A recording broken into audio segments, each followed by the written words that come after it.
We're going to line yourselves up to the screen. If it's not clear enough, then don't be shy. So welcome to our DAN seminar series. We're going to be up here for the next 4 days, right through the morning until about 2 o'clock. Nice to see a decent audience, because Dima, we were quite scared that Dima was going to be a really low-key affair. So I know it's before 10 o'clock, so at least we got your attention.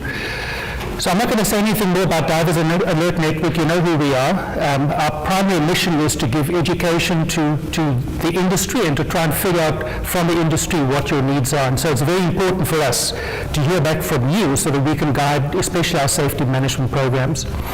So we have a new division at DAN called Safety Services, where we have education, training, and what we call risk mitigation all in one department.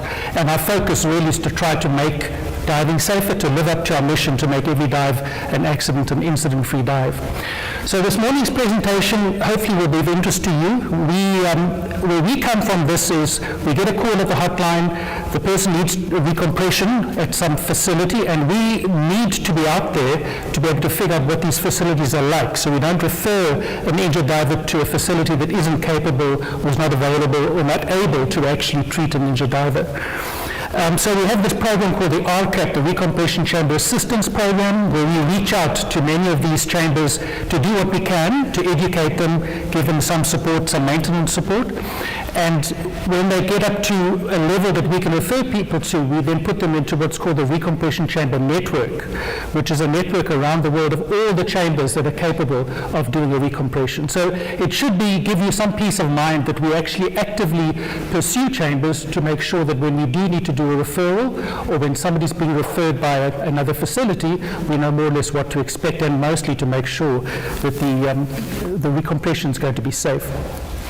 So we're going to divide this really into two sections. I'll talk about the technical aspects, and then Dr. Nochetto will explain to you what we do with the chamber. For those of you that really have no background as to what happens when the patient goes into the chamber, hopefully after his presentation you'll get some idea of what the diver can expect when they go into the chamber. So technically speaking, I want to go through some terminology because people get concerned and they worry as to whether a particular chamber is suitable to treat somebody. And we have essentially a series of categories of chambers. The most common one is what we call a deck decompression chamber. So that's where the divers do surface decompression. Instead of decompressing in the water, they come to the surface, they get into the chamber, they breathe pure oxygen, and they complete their decompression obligation on the surface. And why I say it's the most important is because many of the chambers we have in these remote areas are essentially deck decompression chambers. That's what we get to work with, because they're readily available and people are forever changing them out. The second is the recompression. So that's where we take a diver that is injured, again under pressure, to try and resolve the bubbles and various other things where we can treat them with oxygen. Then we have what we call a hyperbaric oxygen chamber. That's used primarily to do hyperbaric medicine. So that's treating people for a range of indications. So it's a medical treatment that they've been given. Commercial diving chambers, moving away from deck decompression chambers, are used mostly for commercial saturation type diving or bounce diving, where they'll do what they call their workup dives, or they'll be living at a saturation for up to 3 weeks. And then a rare breed we get is called an evacuation chamber, which is to move somebody from a point where they've been injured, or they can pick up as an injury, to the nearest big chamber where they can be passed through under pressure. So they get picked up at the site, they get put under pressure, they then get moved by helicopter, by ambulance to a big chamber, and that's where they can be treated. Then you'll hear us talk about a monoplace chamber, and I put a picture up there of a typical medical monoplace chamber. They're designed primarily to give medical treatments. But all of them work under the same principle. They're all there to put people under pressure so we can then give them oxygen to increase the dissolved gas in the bloodstream and improve the type of healing.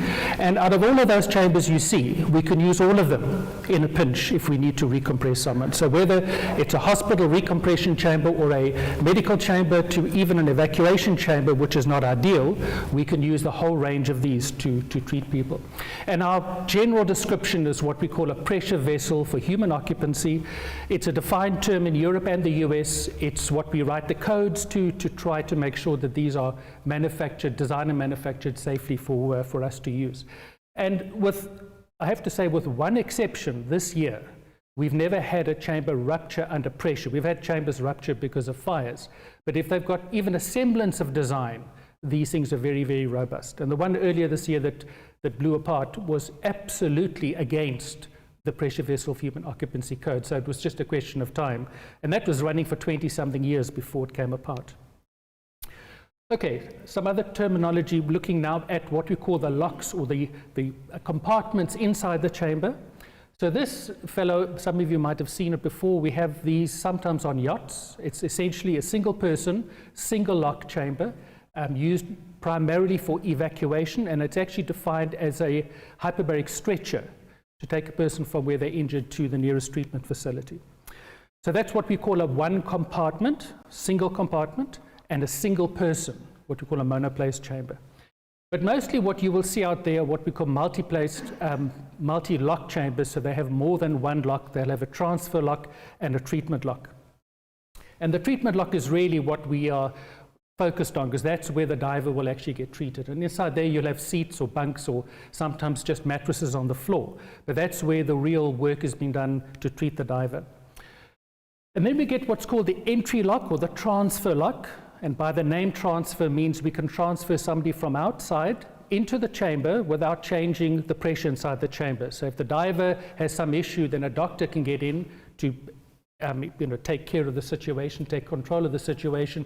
Or if it's a really long treatment and we need to swap out the inside tender, we can then lock the tender out. So the main lock stays under pressure, and we do transfer under pressure through the entry lock.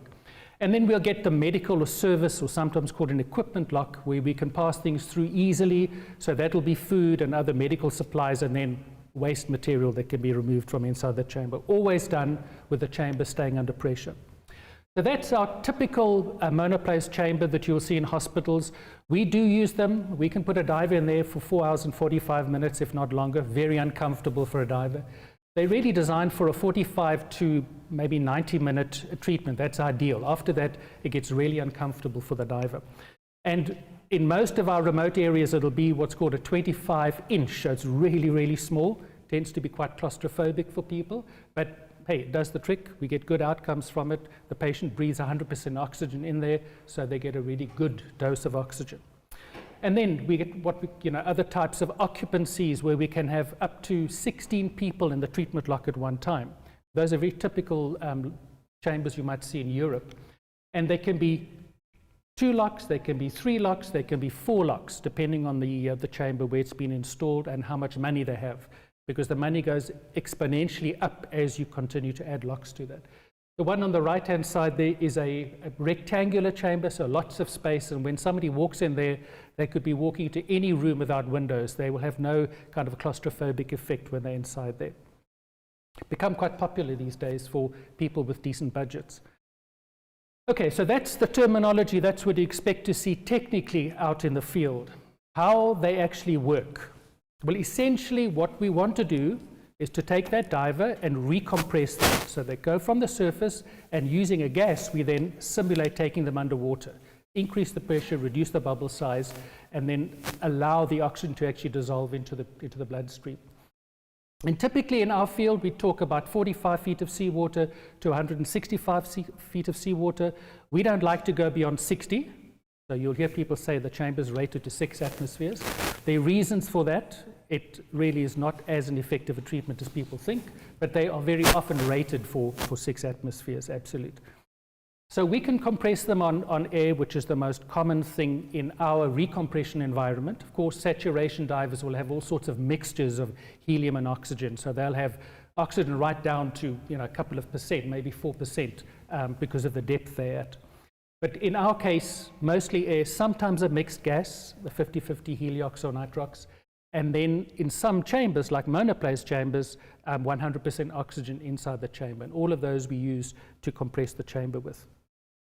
Gets hot and stuffy inside there, so we need to ventilate, pass out some of the gas, so we'll have this through ventilation continuously, especially in the smaller chambers. And I always take my hats off to these operators of these chambers, because we've got very rudimentary controls usually, 2 quick-acting valves, ball valves. And somehow they manage to balance the inlet and the exhaust to keep the pressure absolutely constantly. And I find it really difficult to do that with ball valves. And then once we're done with the treatment, clearly we need to come back to the surface, so we simply exhaust the gas. It goes outside of the building usually, but that's how we would then very carefully bring that diver back up to the surface. So actually, when you look at these things, you tend to kind of say, wow, how complicated it is. But if you just think of gas in and gas out and some of the monitoring instruments, it's actually pretty basic, certainly from an engineering point of view. Really important to monitor the depth. It's that depth variant that gave us the trouble in the water, and we need to make sure that we control that both on the way down and on the way back to the surface. Then treating the diver, obviously that's the primary purpose, not just to reduce the bubble size, but to get those nitrogen inert bubbles out. So here we will make them breathe 100% oxygen, or in some cases, in what we call a co-mix, a mixed gas treatment, they'll go down a little bit deeper, typically to 100 feet, and breathe a 50-50 nitrox or heliox gas, usually nitrox because helium is expensive. And then they'll come back to 60 feet, and then we'll take them down, from there down to the surface on oxygen. Really important for us to dump that exhaled oxygen outside the chamber, so we don't build up the environment inside the chamber with oxygen. And this is defined as a medical treatment. So this is when a person is injured under the control of a doctor, or under the supervision of a doctor, every breath they take of oxygen becomes a medical dose. So it's not for those of us that are non-medical people to be treating people. And then lastly, we do need to give them air breaks typically for divers, because divers we typically take down to 60 feet, and so that you can avoid that oxygen toxicity and a bunch of other things. They will breathe air for typically 5 minutes between each of their treatment cycles. Then the parts that make it look a bit more complicated when you look at the control panel are going to be our monitoring instruments, starting off with depth gauges. Every lock has to have a very accurate depth gauge. It's not the same gauge as you'll have even on your dive computer. Those are not accurate gauges. These are highly, highly accurate gauges. They cost 10 times the normal pressure gauge, but they're accurate to 0.25% of the full scale and accurate over the entire range of the readings. We need to talk to the folks on the inside, so we have a communication system, always open. So on the outside, we can always hear what's happening on the inside. Might be a little bit invasive in terms of privacy, so they get warned so that we always on the outside know what's happening on the inside. Then we monitor the oxygen, and I'll come to that in a moment, but that's why we dump the oxygen outside the chamber, and we want to keep it at 20.9%. On the smaller chambers, typically, although we normally see these on the expensive chambers, we'll have carbon dioxide monitors to keep the level below 5,000 parts per million, which is a big number, very uncomfortable when you get to 5,000, but it's not going to do you any harm because you'll be breathing oxygen on the mask. It's worse for the inside tender. But remember that that's 5,000 parts in total, so we have to do what we call a surface equivalent computation and divide that 5,000 by the absolute atmospheres, and that's what we're allowed to read on the outside. So if you take 5,000 divided by 6 to get to 6 atmospheres, all we want to read on the outside is 833 parts per million. So it gets a bit complicated in terms of where the instrument is and the level we want to be at. And then lastly, primarily for comfort, and so we don't end up overheating people on the inside. Usually a problem with heat, except for when we're breathing helium, where heat becomes a big issue of taking heat out of the body, as you technical divers would know. And then humidity, it gets humid inside there, so you flush out the chamber, but you also don't want it to be too dry. Otherwise, the folks on the inside will dehydrate. Okay, let's come back to the reason why we dump the oxygen outside the chamber. There's a magic figure, diagram that was developed many years in the 60s and 70s here in the US, where they have this curve. And the curve goes exponentially up in terms of burning rate when we get above 23.5%. So it's a very important figure. And that's the magic number that you hear people say, you'd have to keep it below 23.5%.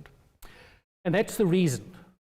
And sadly, most of the fatalities we've had in hyperbaric chambers, and there have been many over, gosh, there was a report done in about 96 of 73 years history of chamber fires. So move on from 96, and you think we learn from history, right? Well, we don't. We have fires in chambers, I would say continually, but at least once a year we'll have a fire in the chamber. And I can't use the pointer, unfortunately, here, so let me use the mouse. And the mouse doesn't work.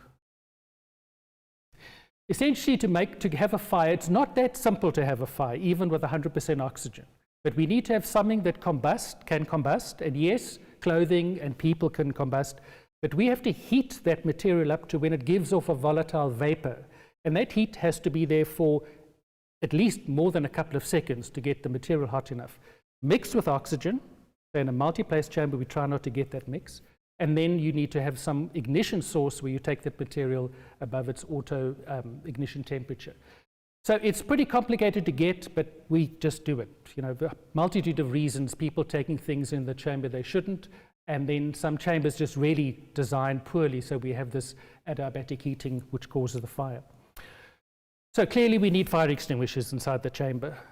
This particular type of extinguisher, which is essentially a portable fire extinguisher designed for hyperbaric applications, otherwise when you activate the fire extinguisher the gas will go in instead of the water coming out. I've only ever seen it used once, visually seen it used once in terms of a fire in a chamber, and really not very effective, but that's what we have in most of our remote chambers. This is really what we want to have inside a chamber. So that's an overhead deluge system. They're at depths and they're kind of not, so they're finding it pretty amusing inside there.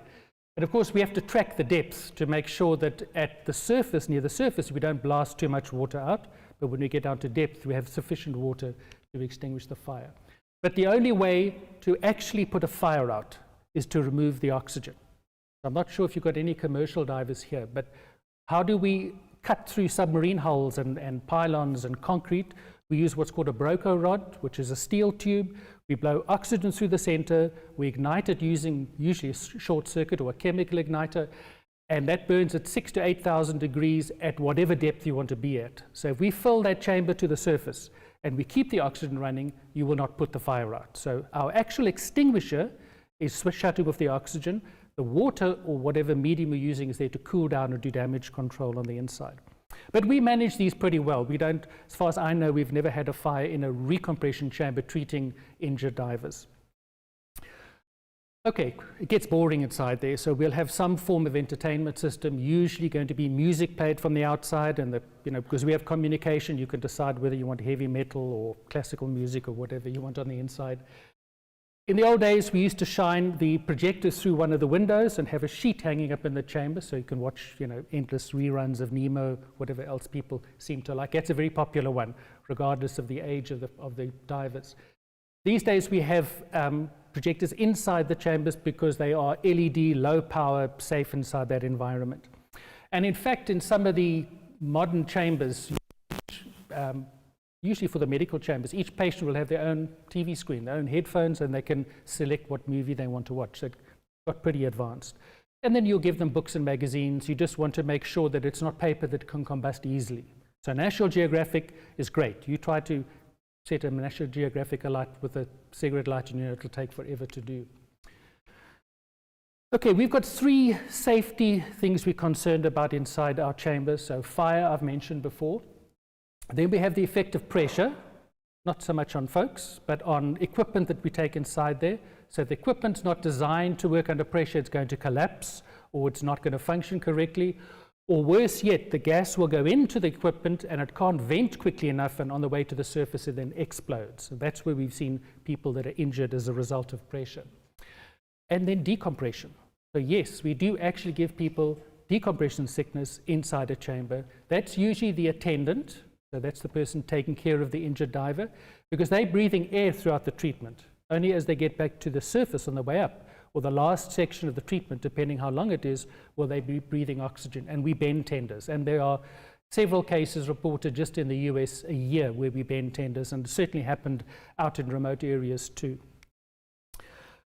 Okay, so just to really wrap up my part of this, what do we want to avoid to make sure that it's safe inside there? Street clothes. Now, I get lots of questions about, but cotton is safe and my street clothes are.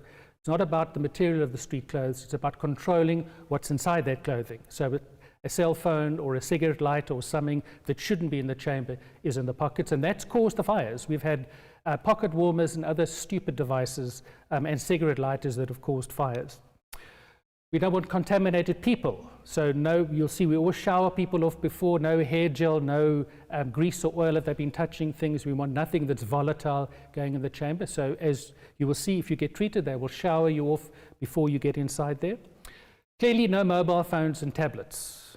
and I have to hesitate for a moment because we are seeing tablets going in, primarily for research purposes, and then a couple of facilities where we wouldn't refer a patient to, where we know that they're using tablets on a regular basis. And it's a question of lithium-ion fires, all of these things with large batteries, under pressure, not vented correctly, not charged correctly, and all we need is a fire, and that will be a catastrophic event inside the chamber. And then obviously no cigarette lighters and no pocket warmers. Pocket warmers in particular, we don't get them really around here, but up in the really cold areas, so if there's any kind of Arctic or cold water diving being done, you want to look out for those. And just out of interest, if you have a patient who's a vet, where do we go checking for their cigarette lighter? Anybody know? In their sock. And we've had that before, so we make sure we pat down the socks. But the point is to get rid of all of their own clothing, put them in what we call scrubs, 100% cotton, that we can control what that material is. And essentially we try to keep ignorant people out of there. Ignorant people being the divers, and ignorant tenders, chamber operators, and cleaners, and other people taking things into the chamber that they shouldn't take. So that's my part of the presentation. I'm going to hand over to Dr. Nochetto to explain what we do on a medical basis inside there. 1 second. Let me just share with you that I've been around literally, and I've assessed about 160 chambers now, so chambers primarily for recompression of divers in all sorts of parts of the world. And I've got to see a very broad spectrum of what is out there, from really terrible to really excellent. And the difference is not about the equipment. The difference is about the attitude of the people, their desire to help and their desire to be focused on what the safety issues are. And I would be in the hands, quite comfortably in the hands of a facility that's really rudimentary, but with a doctor and staff that are focused on my safety, rather than a fancy chamber where they are, so laissez-faire, they're completely complacent, thinking it can't happen to them. So this is kind of in our area in the Caribbean, so you can see some of the chambers that are out there, a lot of hand-me-downs. So the one on the top on the right is a Dutch Navy hand-me-down. It's from a minesweeper, but it works just fine, and we have about 5 or 6 of them in the Caribbean. And then from the British Sub-Aqua Club and other commercial outfits that have handed chambers over. They are modernizing. Not easy to modernize on a remote location because there's just no money to pay for this if you're not treating people on a regular basis. And in some areas, the chambers might be treating 5 divers a year and sometimes 0. So you can imagine the cost of upkeep, the cost of training people is pretty tough. The Middle East, primarily the Red Sea area, because that's the popular area. So we have chambers in Egypt all the way along the coast, down in Israel on the bottom on the right for those diving off Eilat, and a range mostly of multi-place chambers, but there are a few monoplace chambers located there. And then just lastly, a really tough place to have to go and visit, right, in the Maldives. And it's quite a unique situation because of the remoteness of each of the islands. Some of the upmarket islands have their own chamber. And they'd be treating 1 to 2 patients a year, sometimes 10 or 12.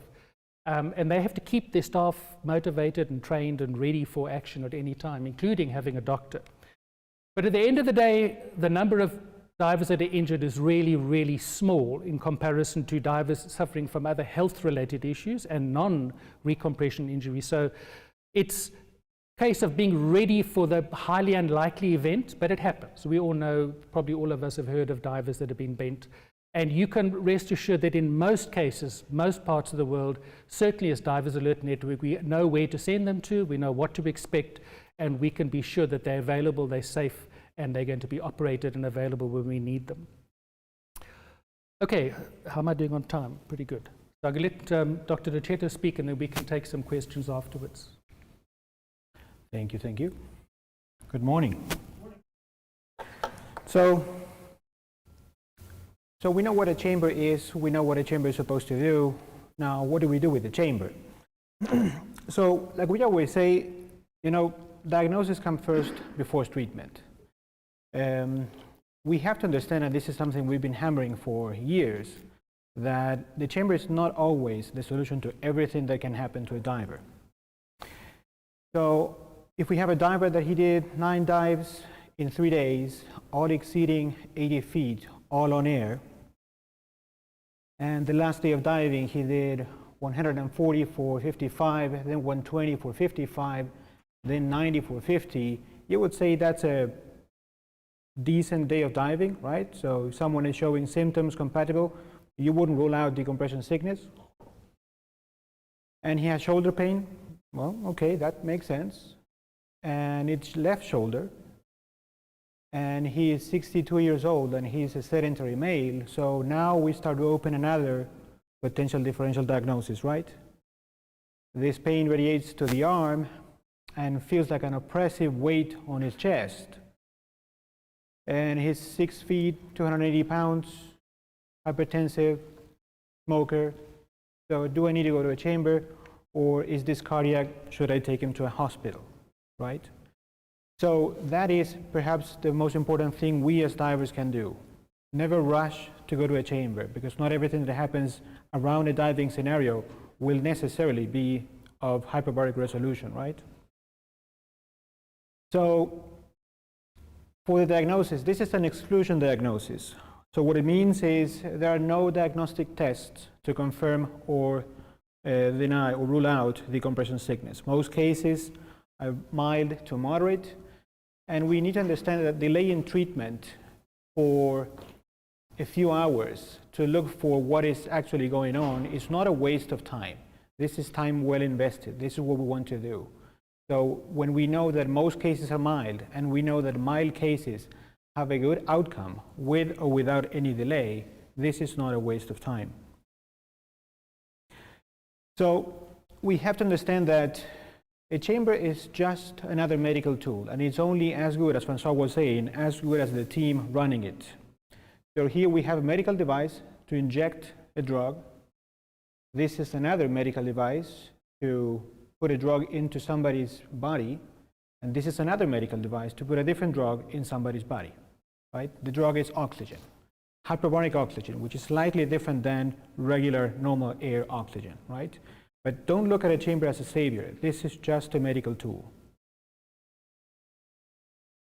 So you're familiar with what that is, right? You can do seltzer water or club soda at home with just this water container and a source of high pressure CO2.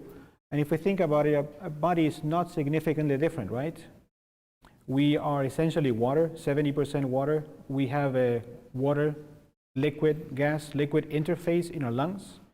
And we have a soda canister on our back, right? So we're not that different.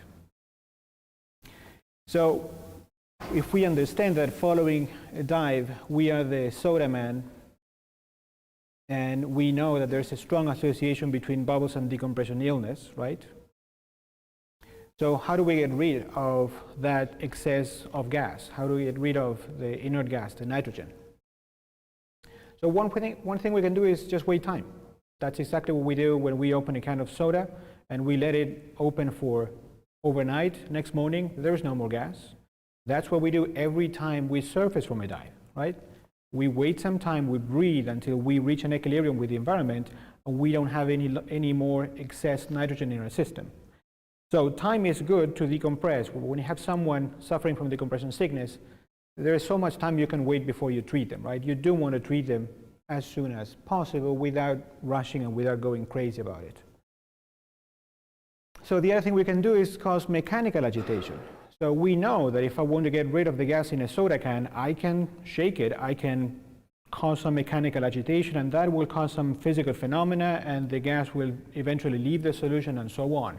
So from a physical point of view, that is great, but when you have someone surfacing from a dive, the last thing you want to do is to shake them, right?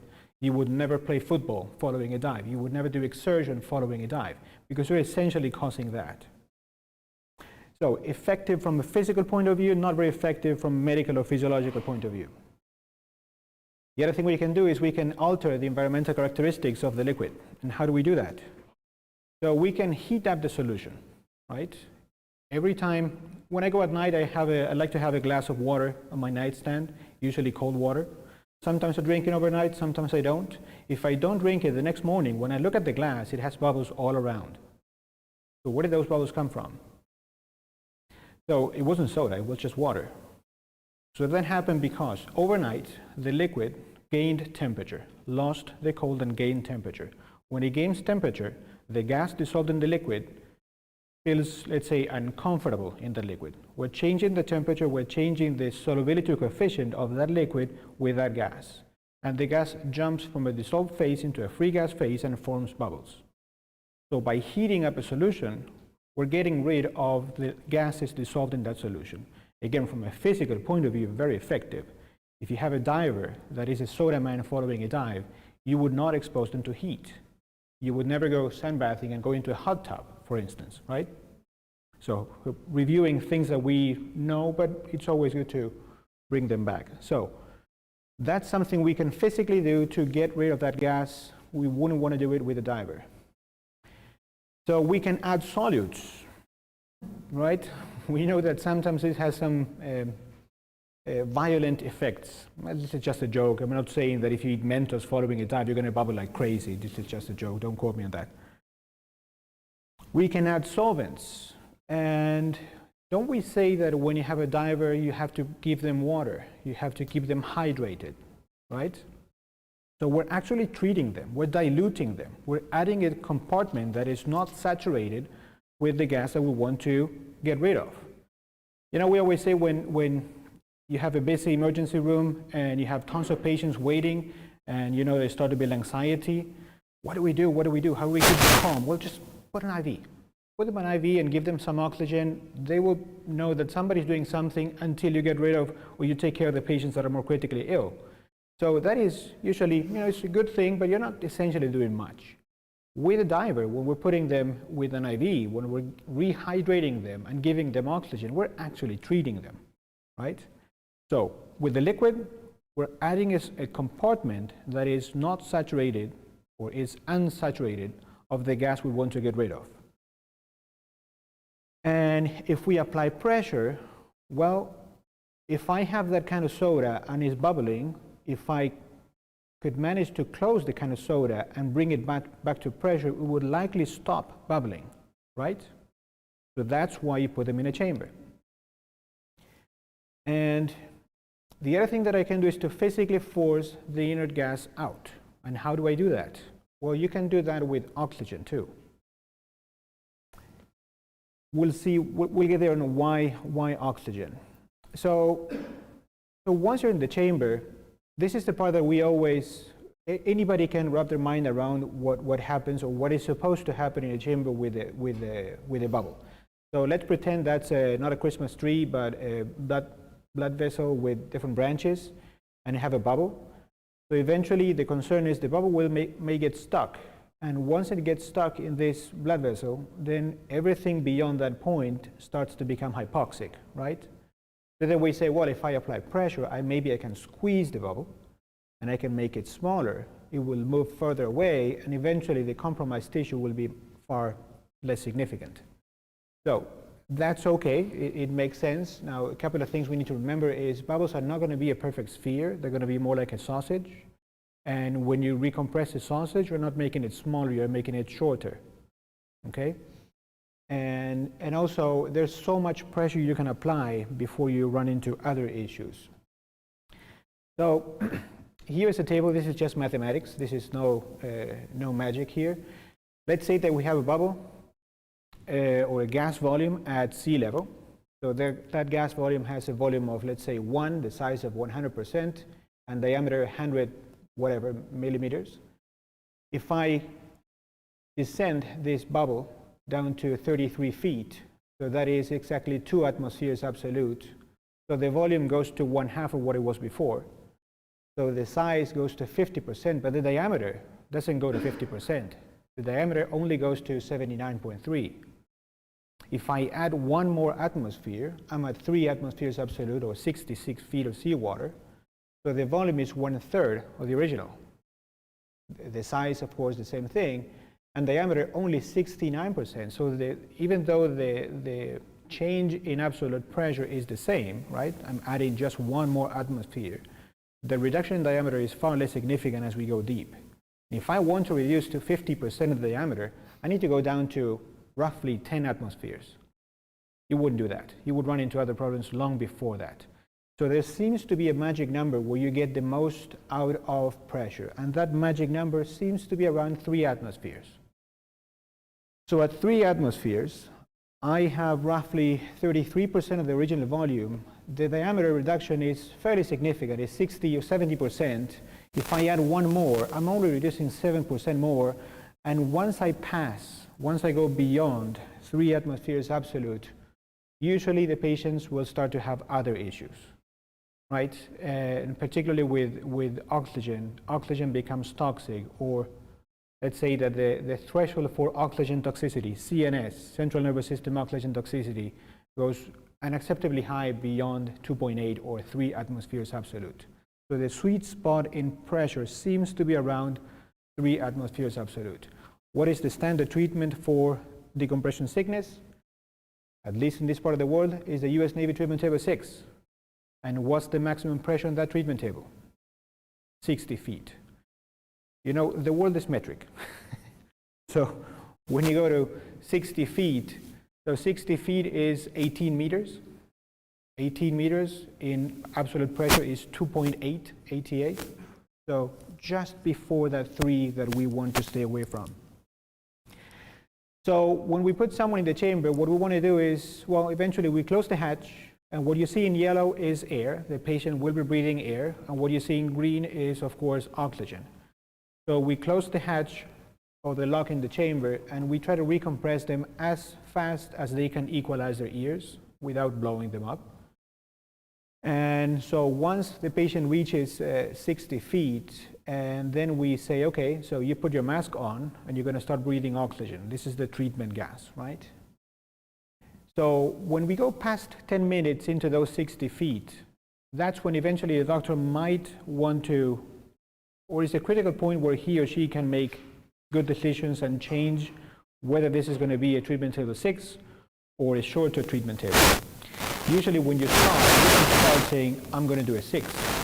You start at 60, and depending on how it behaves, you may opt to do a treatment table 5, which is a shorter, not shallower, but shorter, or a 6. So that's the point where they can make that decision. There are some points in which the way the patient presents, you know you cannot do a 5, okay? You know you will start with a 6. So then, past 20 minutes at 60 feet, the patient will remove the tender, right? The instant tender will say, okay, you can take your mask off, and the patient will breathe air from the chamber, right? That's what we call the air brake. And the air brake is meant to give the patient time to catch up with antioxidative stress defenses and be ready for the next round of oxygen. Okay, so 5 minutes gives you a lot of time to replenish those defenses.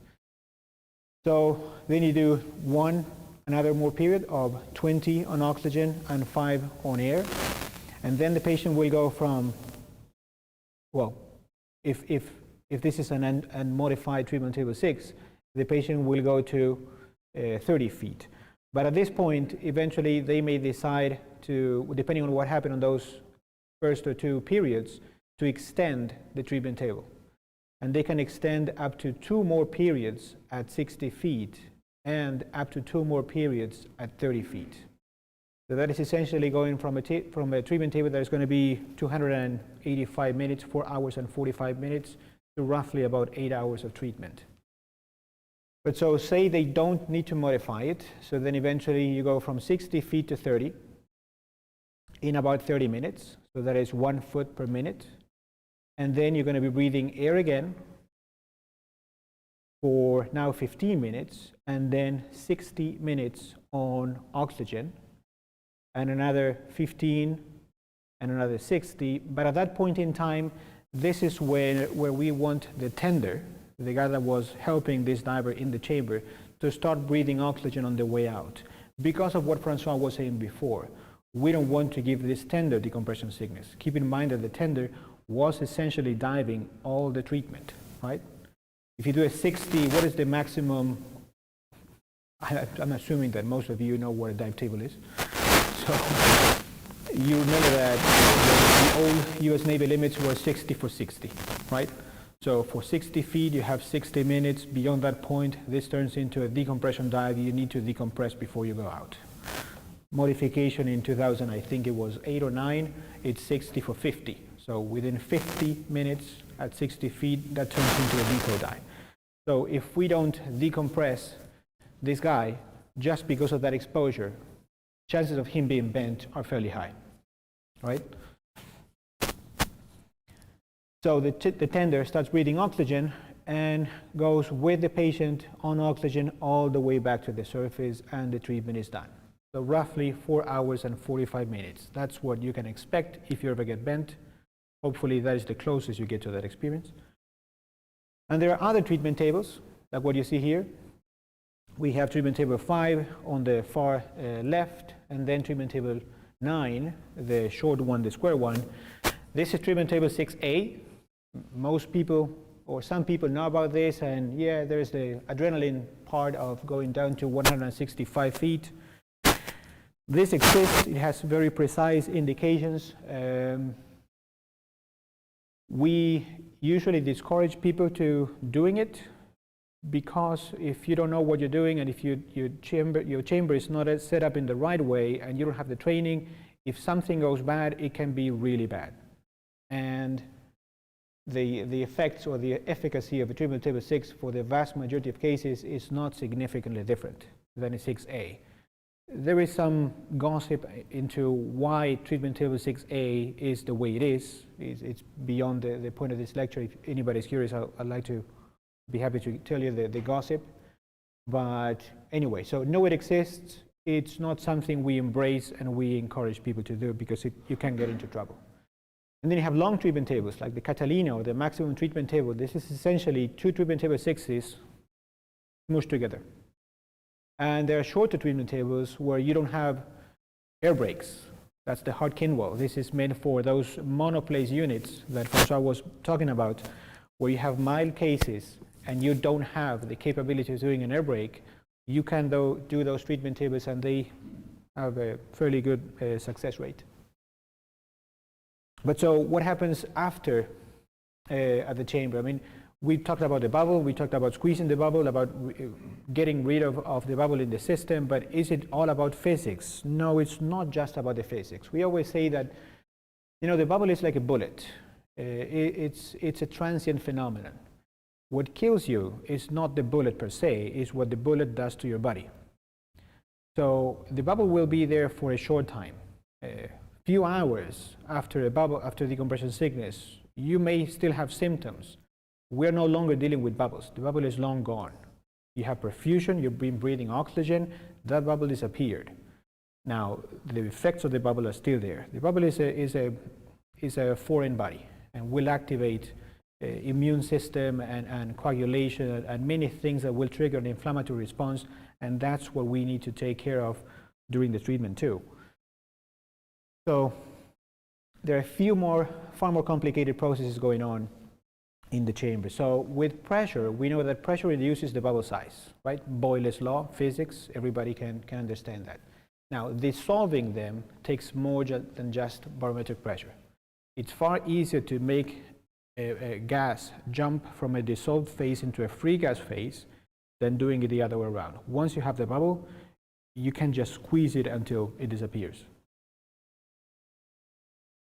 So we know that breathing 100% O2 helps us wash nitrogen out, right? This is why we give them oxygen. Now, from a physical point of view, if I want to remove oxygen, I could give the person or the block of jelly, I could give them something that is not nitrogen, and the gases will diffuse, right? Fick's principle and Henry, you can put them in 2 different gases and one will equilibrate with the other.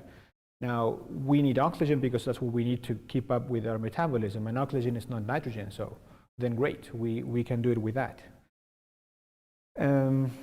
So oxygen is a drug, and like I said before, hyperbaric oxygen is a slightly different drug. If you know of chambers where you live, most of those hyperbaric chambers probably have nothing to do with diving. And so you would say, what are they doing? Well, they're doing many of the things that were actually the result of phenomena that we were witnessing with diving treatments that we could not explain by what was going on. So then they started to say, okay, so this is actually a different thing. This is a Pandora box, right? So we know that oxygen has anti-inflammatory effects. It has immunomodulation effects. It can potentiate antibiotics. It can help create an uncomfortable environment for germs to grow. So that gave birth to hyperbaric medicine, which again, diving medicine is a subset of hyperbaric medicine. So with all those effects, we know that it can revert tissue hypoxia, of course. We know it can reduce edema because it's a very potent vasoconstrictor. And it can modulate inflammatory response, reperfusion injury, endothelial damage. It helps with wound healing and aiding tissue remodulation, promotes blood vessel growth and regeneration. So many more things that happen that again go beyond the purpose of this talk, but are the reasons for why sometimes we keep treating a patient, a diver, for consecutive treatments long before they no longer have the acute sickness, right? So that's what we had to give you today, and we wanted to open this to questions. If you have any questions about either the technical side or what happens in the chamber, why we do the things we do. Yes.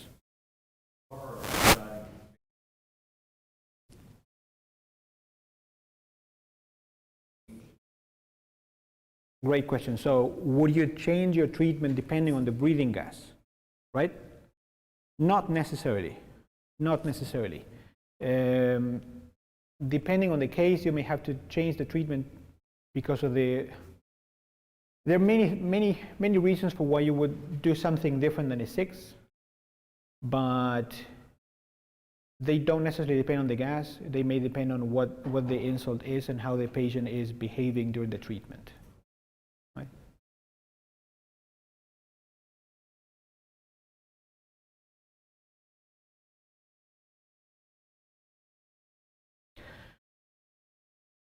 Oxygen toxicity is a fairly rare phenomenon. It can happen, but it's not something that we are expecting. Usually you see this with the patients that are with hyperbaric oxygen treatments, where they have many comorbidities, and that may lower the threshold for them to have seizures. Perhaps in a diving environment where you need to be more cognizant or more aware of eventually having oxygen seizures is if they have been doing technical diving and they have been exposed to oxygen for, say, long decompressions with a high set point, and so you know that body has already been exposed to a high oxidative stress. For the treatment, you need to give them another high oxidative stress. So eventually, this is a risk. And if it happens, you deal with it. You know, the oxygen seizures, oxygen toxicity, central nervous system manifests as seizures. Usually, we are not embracing seizures. This is something that we don't like because when someone seizes, chances are during the seizure, they're going to be holding their breath and they're going to become hypoxic, and that can eventually cause brain damage. Now, with an oxygen seizure, the oxygen seizure is the result of hyperoxia. So if there's something you won't have, it's hypoxia. So we're not concerned about long-term damage or brain damage with an oxygen seizure. We just try to hold the patient so that he stops seizing. We give them a break, and if the treatment is necessary, you just continue with the treatment. Of course, yes, yes. When the patient seizes, first thing you have to do, remove them from oxygen. Put them on air so that they stop seizing. Mm-hmm. That works well in a multiplace chamber. In a monoplace Right. chamber, 100% oxygen, not so easy to do. So sometimes they'll wait. They might lower the pressure a bit and wait to see whether the patient recovers. And if not, then they'll slowly bring the chamber to the surface and just basically terminate the treatment. But you can't inject air into a monoplace chamber effectively. Yeah, so there are cases in which a monoplace unit may not be the best for what you're treating.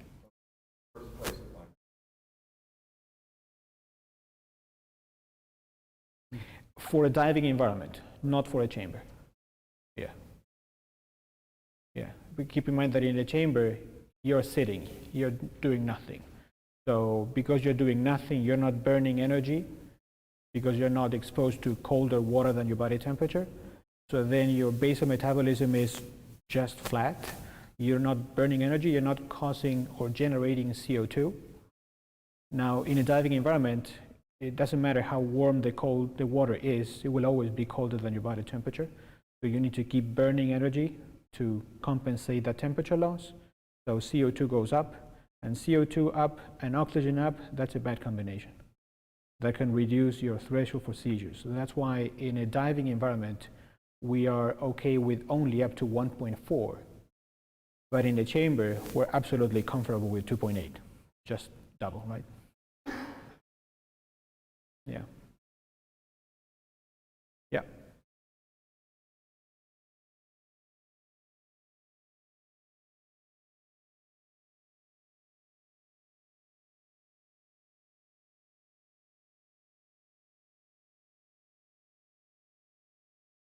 Okay, so I wouldn't call it sequelae, but an effect. It's a toxic effect of oxygen, the seizures.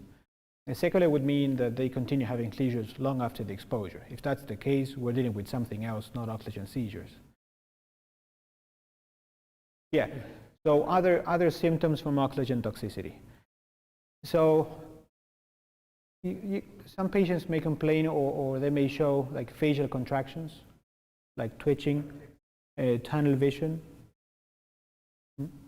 Those are perhaps the two most common ones. And also they sometimes complain about a smell. They say something's changed in the gas, especially in a monoplace chamber. Again, they say there's some strange smell, and they're concerned about the gas being polluted. That's also an indication of approach of a seizure. Yeah.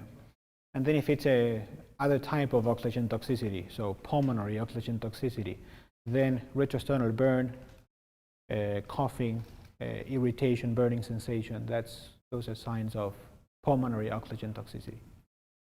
But if I can interject again, that's why when we give hyperbaric oxygen as a medical treatment, it has to be done under the supervision of a medical doctor. Yes. So I will say it, and I'll say it loudly to all of you.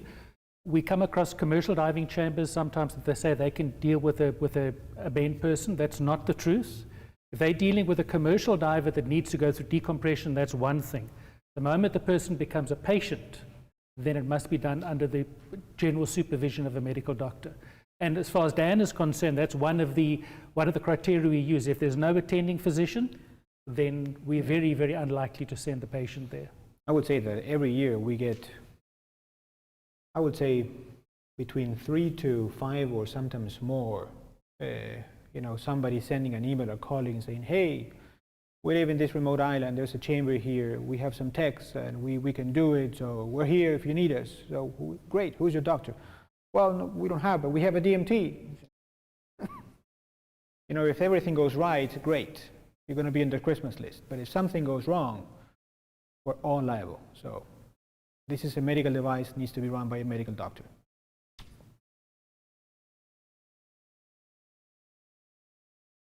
Yep.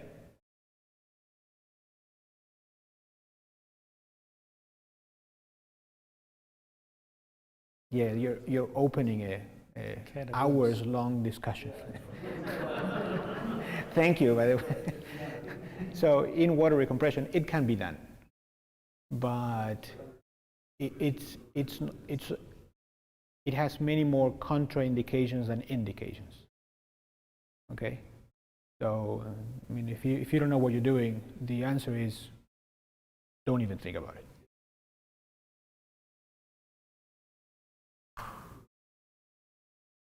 Oh, it's a topic that comes, I think, from the 90s. It keeps coming back and back, and I think the consensus in the medical field is it can be done by a select group of people under select circumstances, having the right patients, the right environmental conditions, the right equipment, the right training, the right supervision, and the list goes on and on and on.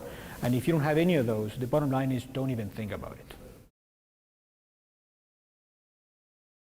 Yeah. Okay, any other questions?